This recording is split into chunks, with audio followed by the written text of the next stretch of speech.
Did you know a fungus can turn insects into zombies? It sounds like a horror movie, but it's real, and it's happening in the rainforests of the world right now. Today, we're going to explore one of nature's most fascinating relationships, and we'll see it through the eyes of 5 different age groups. From curious kids to wise seniors, we'll uncover the secrets of symbiotic relationships in nature. By the end, you'll see the natural world in a completely new way, and maybe even feel a little like a scientist yourself. Let's start with the youngest explorers, kids aged 7 to 11. Imagine you're in a jungle, and you find a little ant. But this ant isn't like the others. It's acting strange. This ant is being controlled by a sneaky fungus. The fungus grows inside the ant, like a tiny puppet master, and makes it climb up to a leaf, 12 to 18 inches off the ground. Why would the fungus do that? Because it wants to grow and spread. After the ant dies, the fungus sprouts from its head and releases spores, like a tiny mushroom factory. It's like a science experiment in the jungle, and it's been happening for millions of years. But nature has even more secrets to reveal.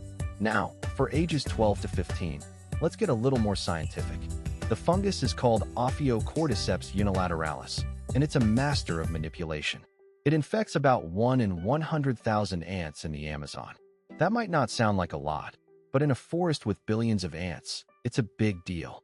Once inside, the fungus takes over the ant's nervous system in just 7 to 10 days. It's like a brain hacker, rewriting the ant's behavior to serve its own needs. And here's the mind-blowing part. The fungus only releases spores in the morning, when the humidity is just right.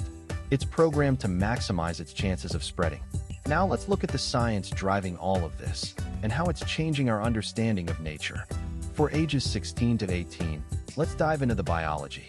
The fungus doesn't just infect the ant, it rewires its brain. It releases chemicals that mimic the ant's own neurotransmitters, taking control of its movements.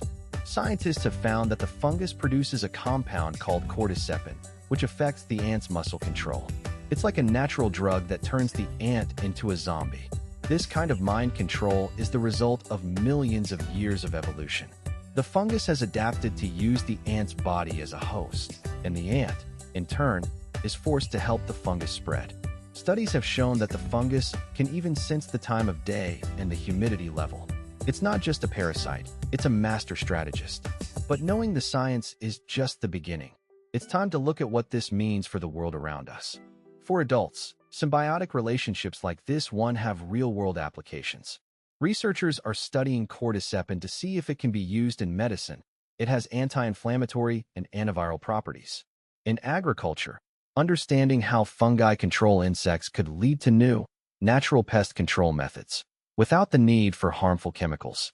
And in conservation, these relationships remind us of the delicate balance in ecosystems. Every species plays a role, and some of those roles are more surprising than we ever imagined. This fungus isn't just a parasite. It's part of a complex web of life that has evolved over millions of years. And it's changing the way we think about biology, medicine, and the environment.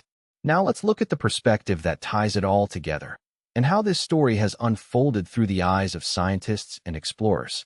For seniors, this story has a long history. The first recorded observation of this fungus was in the 1800s, when naturalists noticed ants with strange growths on their heads. Back then, they didn't understand how it worked.